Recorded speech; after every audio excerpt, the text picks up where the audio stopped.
Hi everyone, Paul again, and this is the video for day 2 of the 2022 Cheltenham Festival.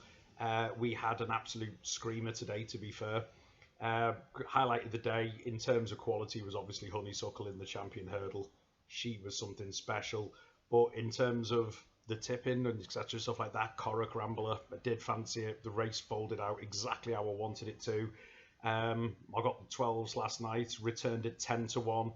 That was superb. Mrs. Milner, sorry. That horse probably would have got much closer, but for being hampered at the bottom of the hill. Nice 14-1 place, and then obviously the Mullins horse in the Fred Winter, Run Fred Run in the last, and even John Bond, even though Constitutional was amazing, all ran really good races. So it was a very solid start to the festival. But on to Wednesday now, and we kick off with the 130, which is the Ballymore Novices Hurdle, a Grade 1 over 2 mile 5, and this is all about Sir Gerhardt for me. Willie Mullins, Paul Townend. To be honest, horses that win the champion bumper, I like them stepping up and trip, and you think about ones, they seem to get better when they go over further in time, and I go back to the likes of Q Card. Even though we did well over 2 miles, I suppose you'd say the likes of your Champagne Fever did well over further.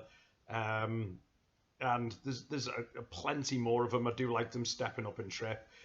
Sir Gerhardt won the champion bumper last year when, even by Rachel Blackmore's outstanding admission, she kicked far too early and she just basically rode them into the deck. It wasn't really a turn of foot.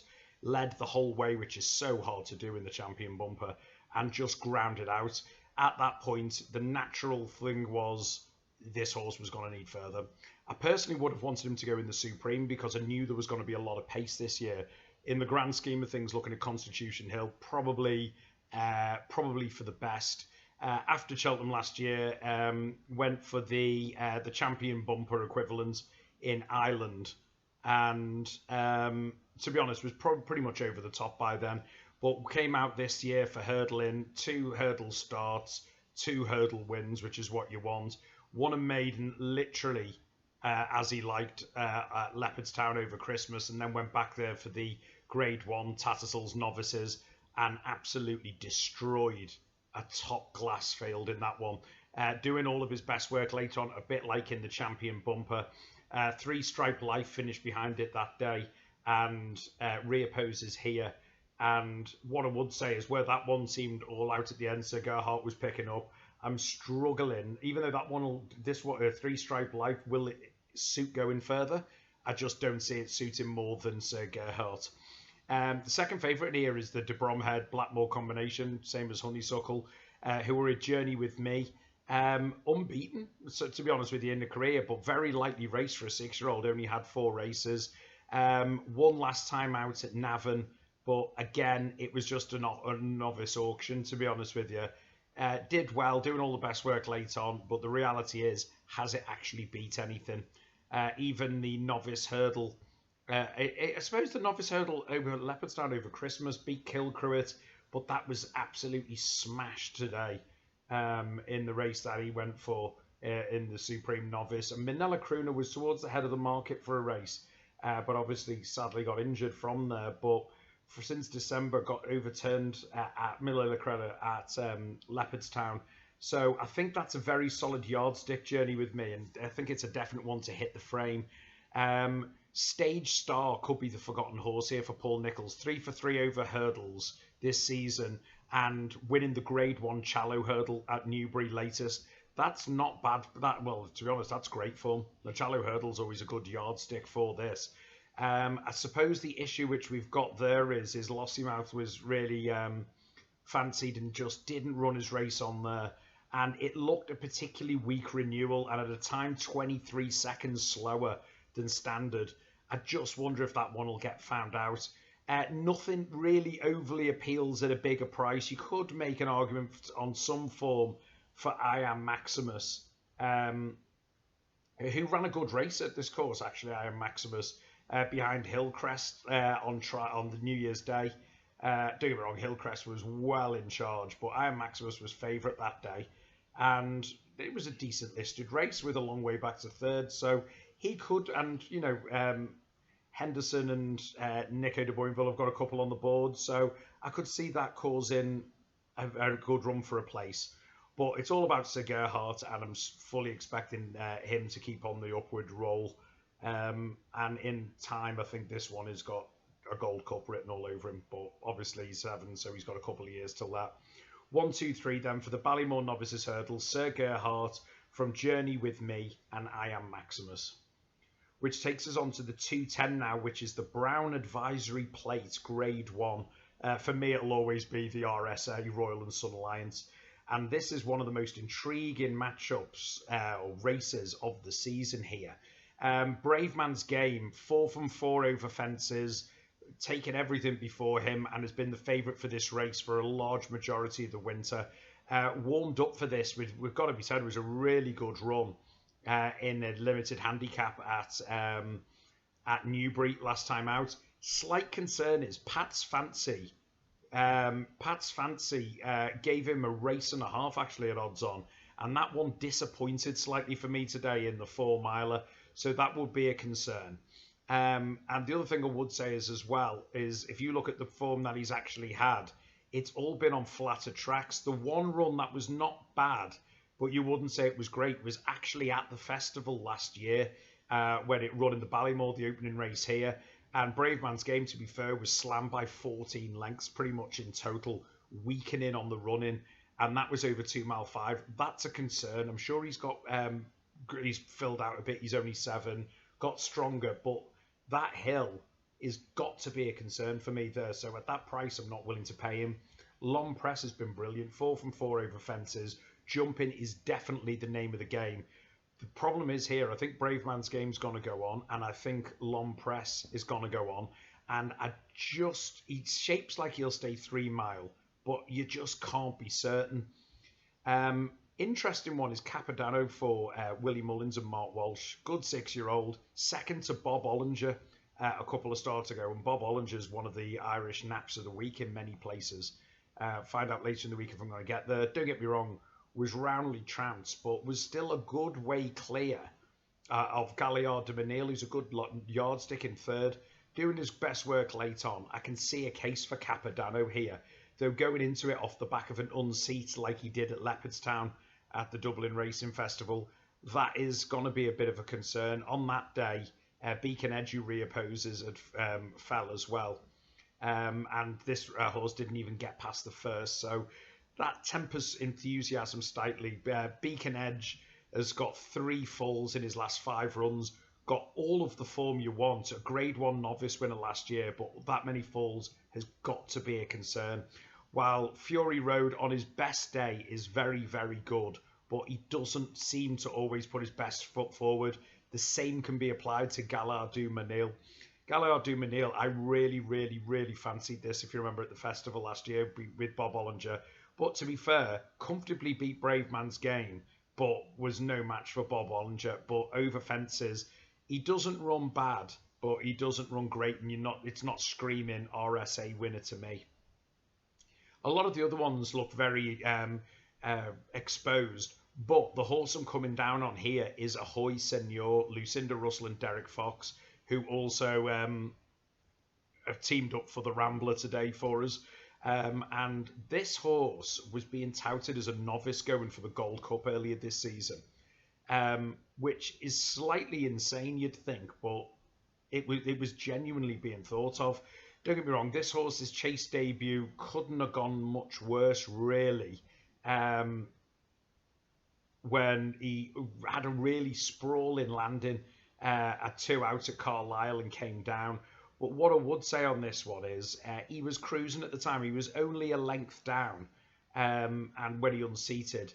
And Fiddler on the Roof actually won the race. And Fiddler on the Roof has gone on to rack up some very, very decent races at Newbury. At the time after that, he came second in the Ladbroke Trophy, which is really rock solid form. And then obviously came then second to Fortescue in the Swinley Chase at Ascot. 2 solid pieces of form, and I think he had him beat that day. Pay the Piper got second on that day, gone on to do good work in graded races. From then, he went to Kempton for the Corto Star Novices, as it's now called. And okay, he got battered by Brave Man's Game, but I'm not surprised, because Brave Man's Game, I'm still got this feeling about a flat track. Ahoy Senor seems to be all about stamina, and he did make a really bad mistake, it's got to be said, and that seemed to cook him. It just seemed to happen a bit fast for him. Went to Weatherby next time. A Weatherby course takes some getting used to, and it takes some trip as well. It's got a bit of undulation coming into the home turn, and they're quite difficult fences to jump. And he went for the Towton Novices and won really, really well. I know it was only a 4-horse race, which turned into it, but while he jumped right on occasions, he did it well. He moved well. Everything about him, you think that was a solid performance that there. Now, that day, he beats a horse called Noble Yates. And Noble Yates today came 9th in that race behind Corrick Rambler. But it doesn't tell the story, because he was going well towards her ear, headway into midfield, and just coming up to the water jump, basically. One of the horses was backing out of it. It was Keithley Bridge, I think, and also Grumpy Charlie, and got in his way. So it was a lot better than that run would imagine. So I think Ahoy Senor is going. I think he is going the right way. I think 13-2 is too big for a horse who is pretty much guaranteed to see this trip out. On the whole, is a good jumper. And I suppose you'd say, with ground concerns about and trip about La Press, Brave Man's Game's ability to act on an undulating track, Capodanno unseating last time, Beacon Edge having a history of falling, for me, I can't see this one not running into the frame, and I'm going to take a chance on Ahoy Senor. 1, 2, 3 then for the RSA or the Brown Advisory, or whatever you want to call it, Ahoy Senor from Capodanno and La Press. It moves us on to the 250 now, which is a race. It's bizarre. It's a race I do really well in, but it's a race I hate because it's one of those pin in the paper handicaps, and that is the Coral Cup. It's a grade 3 over 2 mile 5, but I'm actually very, very sweet on the favourite here, which is St. Felician for Gordon Elliott and Robbie Power. This horse has been very, very lightly campaigned throughout his career. 1 run, 1 win this time last year in Auteuil. Moved over to Gordon Elliott. Came out in November at a decent-looking novice hurdle at Gorham Park. Readily won that, and there was some interesting form behind it. Slip of the Tongue came second that day. And Slip of the Tongue then went to Punchestown earlier in February for a listed race and won that really, really well. So that is quite strong form. This St. Felician then wasn't seen again until the end of January, when went to Naas over a trip that was too short, but it was the Limestone Lad over 2 mile, and was, to be honest with you, pushed along, kept on, but everything was just happening a little bit too fast for it, to be honest.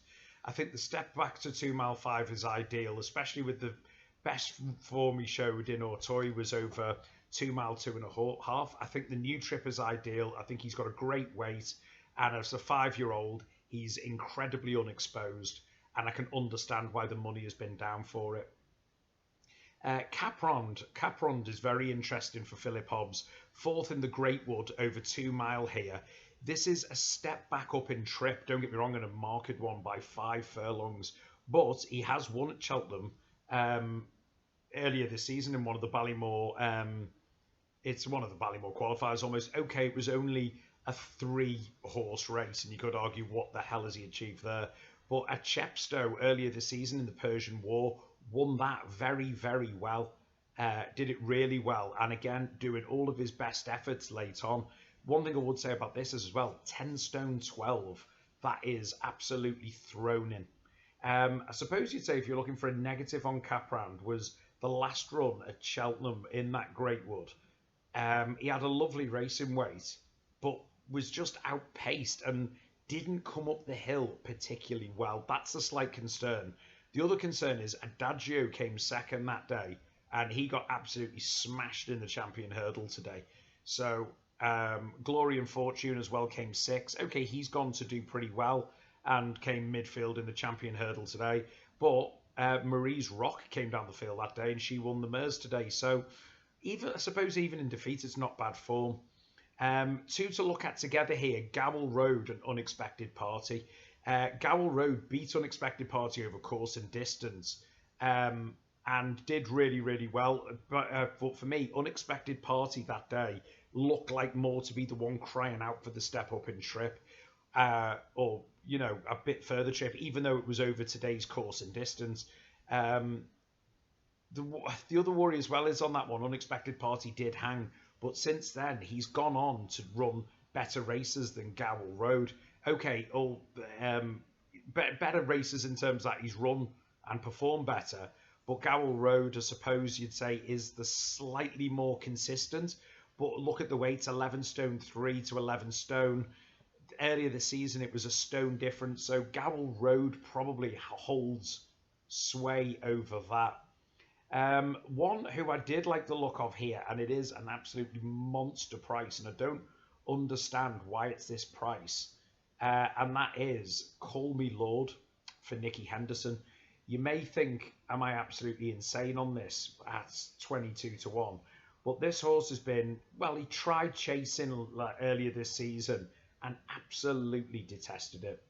But since then, he went back over hurdles at Kempton in January for the Lanzarote and run a really decent race, kept keeping on towards the end, only beaten about 5 lengths. It was really good off a decent weight. He then went to Sandown and ran in the 3 mile of the grade 3. Now, okay, he only came 7th, but it doesn't tell you the story of the story of the race. He made headway 3 out. He was absolutely cantering 2 out, and then emptied like you won't believe. So, okay, it's a bit of a flyer to say 2.5 mile is gonna suit. And this horse does not win very easily. The last time he won was 3 years ago, which was at Cheltenham over 2 mile 2, and he beat Ballyandy in the International. So he does have bits of form, and he's got something to find. But off 11 stone that he's got in on, I think he's absolutely thrown in if he finds his best. So he's worthy of a mention, but nothing more than that, to be honest with you. Same with Commander of the Fleet. It seems to run a decent race at Cheltenham, but has been woefully out of form. So it's a hard one to go and recommend on there. But for the 1, 2, 3, I'm going to go with the proven form and the handicap marks. So I'm going for St. Felician from Camp Round and Gowel Road, which brings us to the 3:30. It's the big race of day 2, and that is the Queen Mother Champion Chase Grade 1. And we've got the rematch from Ascot. Earlier this season at Ascot, we saw basically 2 horses, but everything on the line. Shishkin versus Energumene. All the way up the straight, it looked like Energumene had him, but that gear that Shishkin found after the last, it's the stuff that gets you through a cold winter. Think of that. It's just unbelievable, to be honest with you. Really, really good. And Shishkin has proven as well, this horse comes alive at Cheltenham. Not only is this horse, other than when he fell at Newbury, and every race that he's had in Britain since then, he's won, other than when he fell at Newbury over hurdles. He loves Cheltenham. Supreme Novice got up late on to beat Abracadabra with 11 lengths clear of the remainder. Then obviously went last year for the Arkle. Wasn't considered necessarily his best, but still destroyed them. And this year he's looked even better again, which I'm not sure how he managed to get even better, but he has done. And I suppose he's following the same tried and tested paths as the likes of Altior, as the likes of Sprinter Sacra. Earlier this season, went for the Desert Orchid, reopposed against Grianatine, who had won the Tingle Creek, absolutely destroyed him. But that performance against Energumene, when I think he probably would have needed the run, got up by a length, but Energumene had led. And I just think with the hill more in Shishkin's favour, I think he's going to uphold the form on that. Chassoon Poursoir was odds on and looked unbeatable coming into this last year, but not for the first time. He's proven this horse doesn't travel well. Earlier this season, he came over to Sandown for the Tingle Creek, massively fancied odds on, came in last, didn't like it at all. Cheltenham, didn't like it at all. So there is that element now of, don't get me wrong, he's an unbelievable classy horse, but does he travel? Is he another beef or salmon, as I always say from back in the day? Who knows? Nube Negra came second in his contest 12 months ago, doesn't seem to have been in the same form. And Envoy Allen had the whole racing world ahead of him literally 12 months ago. Everyone was coming to Cheltenham and thinking this is going to be his moment. He's going to go for the Marsh Novices, the Golden Miller, destroy it on the way to good things. Fell at the fourth that day, which was a huge shock, and has never really got his groove back. He's won a couple of average races since, and it's hard to recommend Envoy Allen. This step back to 2 Mile, it reminds me of back in about 2002, 2003, when Florida Pearl, it was a brilliant 3 miler, suddenly went back to 2 Mile. Put the Kettle On, won last year, is 4 from 5 at Cheltenham, but is 25 to 1.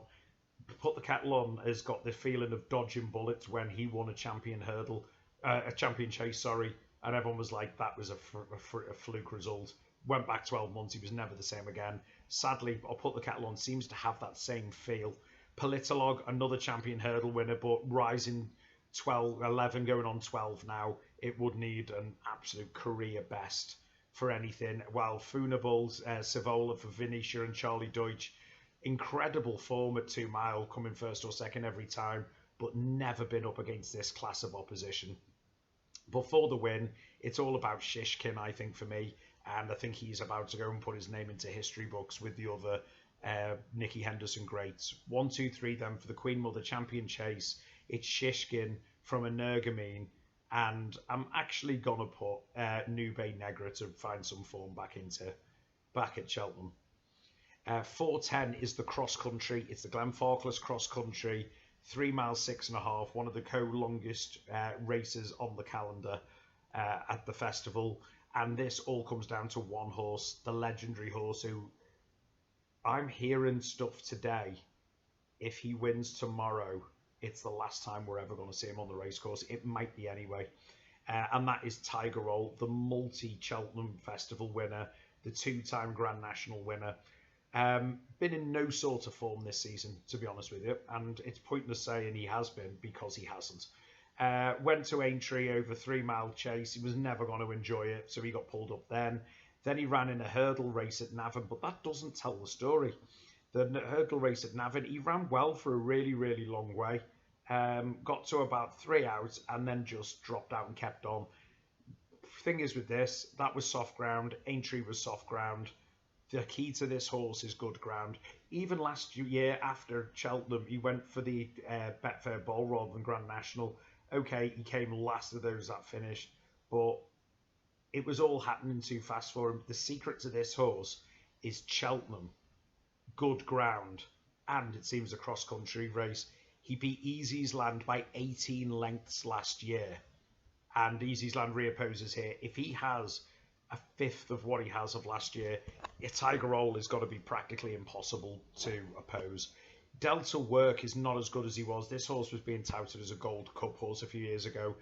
No sort of form for a few years, and it will need this cross country to bring him alive. And not many horses make the debut in the cross country and go on and win first time out. Prengard is interesting for Eden de Bolger and Mark Walsh. Won the cross country in France. He's only 6, and he could be anything. It's another one of the battalion picked up by JP McManus. This extreme trip shouldn't be a problem. He run in Compain by 8 lengths, keeping on strongly at the end. I think this horse, with that little bit of experience, I think this horse is of a great deal of interest and one to keep an eye on. Mark Walsh as well, seemingly the #1 jockey for JP McManus, seems to have picked this. Ender Bolger also has Shady Operator as well, who's a 2-time Punchestown cross-country winner. But what I would say is the cross-country form of Punchestown doesn't always translate to Cheltenham. The Cheltenham form, again, seems very unique. But I could ride a good race. Easy's Land was favourite for this last year, got destroyed by Tiger Roll, and this year has looked really, really bad. He's now been moved to the John Joe O'Neill yard, but even that would take a massive step forward to suddenly go and feature here. Diesel Dalier is a course and distance specialist, but he's been used to getting merry lump sums of weight off everyone, and he's not going to get that here. He's going to run a decent rate. Diesel Dalier. You can pretty much set your watch by him. Look at his Cheltenham ones. He won last time out the trial for this on the 10th of December. And he beat Potter's Corner by a nose, which was pretty good run to get up on the line. The time before that in November, he came third to Back on the Lash. But we'll come back to that horse in a second. And he's got cross-country form in France. Look at the festival in 2020. He actually ran in this race. And, okay, he finished 1,000,000 miles behind all the other ones. But again, he looked to get outpaced. But I think this better ground won't necessarily be in his favour. What we're going to move to now is the horse that I mentioned, and it is the Martin Keithley trained Back on the Lash, currently at around 18-1. People who follow me on the WhatsApp service will know back in November, before he made his first ever cross-country start, early November, I said back this horse anti-post for the cross-country before he ran in that. I got 66-1 on it. A lot of people who follow the service got 66-1. He actually won on debut in the cross-country, which takes a hell of a lot of doing. Beating Singing Banjo and Diesel Dalier and the very well thought of Plan of Attack and Balco de Flow. So that was a very solid effort. The next time out, he wasn't, I think it was a mixture of he wasn't fully wound up, and this horse has always been better having a bit of a break between his races, to be honest with you. So that one just came a bit too soon. He has been rough. He's been completely roughed off. He's been brought back for this race. Martin Keithley most certainly knows how to win this race. One of my favourite ever, as everyone will know, any currency. I was there the day he won. I've met the horse at the yard the morning before.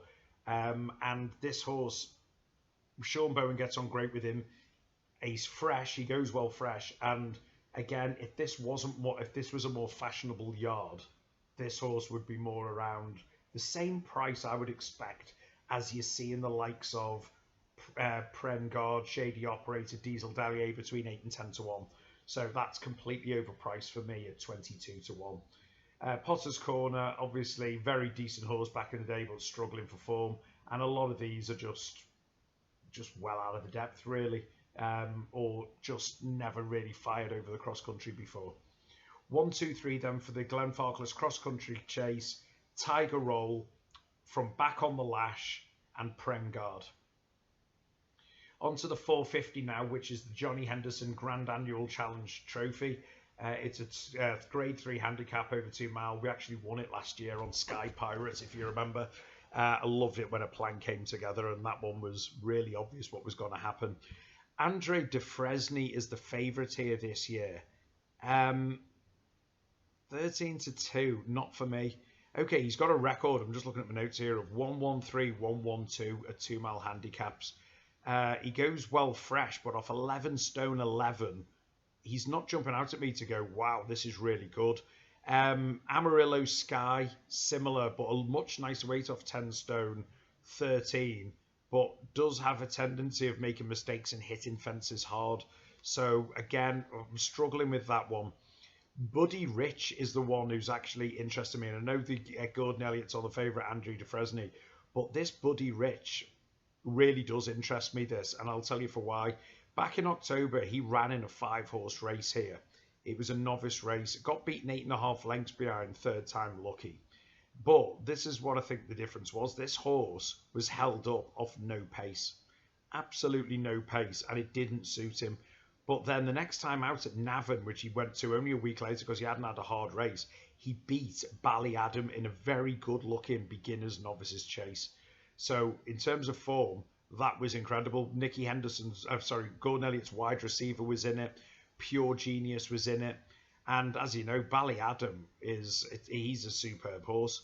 Ballyadam came second at the festival last year to appreciate it in the Supreme Novice, and went to Aintree and got placed. Fell on his comeback, but he's got some really, really solid form, Ballyadam. I think that's very nice form. Because this one's, he's only a novice chaser, he's got in off 11 stone, lovely weight. I think he's going to run a big race, Buddy Rich. Sky Pirates is 2 from 3 in 2 mile contest at Cheltenham. Now, a problem is though with him, I don't care how good you are, and while I tipped him up last year, to win a race this big off top weight it's an unbelievable challenge. He might be up to it. We will soon find out. Uh, Editor Dajit, interesting, good in small fields. My bigger problem that I've got with him is, will he stack up in a rough and tumble race like this with at least 5 front runners? I don't know. Embittered is very interesting for me. Joseph O'Brien, Brian Cooper. The reason for it is this horse was cruising and favourite for this last year, if I'm being completely honest, even though Sky Pirate won and I'm happy. He was going really well and came down for Rachel Blackmore at the 9th. That day carried 11 stone, 11 stone 1 here. I think this horse ticks all the boxes. The one concern I've got is you need to be fresh and ready, I think, for the festival. And if you look at it since his fall in this last year, 1, 2, 3, 4, 5, 6, 7, 8, 9. This is his 10th run in a year. He carried on running all through the summer, all through the spring and winter and into the spring. I don't like that because I think it takes the edge off you. Before Midnight has got some good course and distance form, but again, I just don't know if he's up to this level of getting to where he is. Elixir de Nuit looked really, really good, I suppose you'd say, the last twice. But if you look at the context of the races he was running in, it was class 3s. He's miles off this level of where we're going to go. And it doesn't always throw up upsets there. Sometimes you've just got to go with the form on offer. And for that reason, that's what we're going to do here. So for the 1, 2, 3, we're going for Buddy Rich from... do you know what? I'm actually going to put Embittered in there but I think he's probably more one for third place. So actually, it's going to be Buddy Rich from Sky Pirate, because I think he's guaranteed to run his race, and Embittered. Which takes us to the finale, which is the Champion Bumper 5:30 Grade 1 race. All the rages for Seal Vega. Willie Mullins harvests this race. Let's not pretend he doesn't. And what Facile Vega did at the Leopardstown, the Dublin Racing Festival, that was frightening. And Ruby Walsh's expression was, we'd seen something pretty special. And I think we have. And I think that horse is very good. Only had the 2 runs, but looked the real deal. Never looked anything different. Run at Leopardstown over Christmas on debut, won by odds on, won by 6 lengths. You've got to think that's good form. But I'm taking him on. All winter I have been with American Mike for Gordon Elliott. Jody Codd's taking the ride here. Came on the back of a really impressive point-to-point win over in Cork. Doing it really well. Cost a pretty penny. Came out at Down Royal in October in a decent looking bumper and won at an absolute canter from Royal Romeo, who's gone and won at group level since. And what I liked about this horse was he travelled so well and just powered clear. Then, given 6 weeks, went to Navan in December for the listed Future Champions bumper and won by 17 lengths. What I liked about it that day again was the way he just travelled on the heels of the leader, which was Battling Bessie that day. And then as soon as he turned in, he pushed the button and went. He's by Marla, so you've got absolutely no danger about stamina to get up that hill. And arguably his best performance was at that point-to-point in April and Navan in December, and that was on decent ground. So taking all of that into consideration, I just think American Mike, there's nothing between those top 2 on paper, and I think that'll be the case. Willie Mullins is mob-handed again. Redemption Day has only had 1 start, and that was at Leopardstown over Christmas.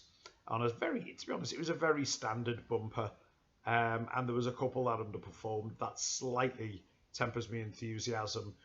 He's also got Hulan Bat de Deck, or whatever it's called. That one's looked okay, and Rachel Blackmore takes a ride, which is quite interesting. Very rarely rides for Willie Mullins, but as I said, this might as well be the Willie Mullins bumper. One who I think has got an interesting chance is Madman's Game for Willie Mullins. 2 starts, 2 wins. Willie Mullins' nephew, I think it is, Danny Mullins, has taken the ride. Won a point-to-point in December, bought for a decent sum and went to Navan. And then, do you know what? He didn't look that impressive. Only won by 3/4 of a length, but reluctantly made the run in that day. Based on the point-to-point form that he showed at Bolter, you'd have to think this one's got a future and he's going to get better over time. But whether he's good enough or not, I don't know. Other than that, I don't think it's a vintage renewal. I think there's a lot of very poor horses in the race. We've got to give a shout out for Martin Keithley's Spanish presence. Delighted for all the connections when this one won at Market Raisin a few weeks ago. Beat Shantu's Melody, and do you know what? Did well, and I think she'll make a lovely little. Hurdler in due course. Obviously, the Martin Keithley team lost Sarasota Star a few weeks ago, which was heartbreaking for them. Heart goes out to them. So it would be nice for them to get another nice horse coming through. And I think Spanish Present will, but it's not enough to challenge anyone here, to be honest with you.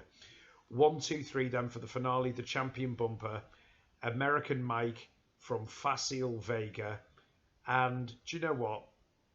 We've had a good day, so I'm going to throw it in. I'm going to go and throw in Madman's Game as well to go with that. Good luck, everyone. And let me know what you're back in, and I will see you tomorrow. Bye-bye.